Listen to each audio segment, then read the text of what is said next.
اپنے بھائی کا لے لیتے ہیں کہ دیکھیں جو بھی گھر کے اندر نامحرم ہوں، آپ کی چچی ہیں یا ممانی وغیرہ ہیں کہ جو مطلب جن سے آپ کا کوئی مطلب محارم کا رشتہ نہیں ہوتا،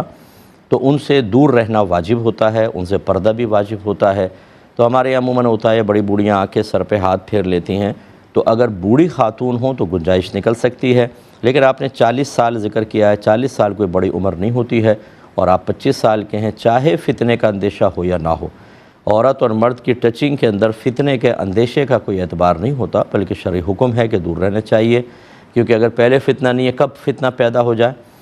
تو اس کا مطلب ہے شریعت یہ حکم لگائے کہ آپ فتنے سے خالی ہیں تو آپ نامحرم کو ٹچ کر سکتے ہیں، اور اگر فتنے کا خوف پھر نہیں کر سکتے، ایسا کوئی ضابطہ قاعدہ نہیں ہے۔ مرد کے لیے تو شرعی حکم یہی ہے کہ وہ عورت کو بری نیت کے بغیر بھی نہیں دیکھ سکتا ہے، اس کو نظر بچانی ہوگی۔ عورت کے لیے حکم یہ ہوتا ہے کہ اگر وہ مرد کو دیکھ رہی ہے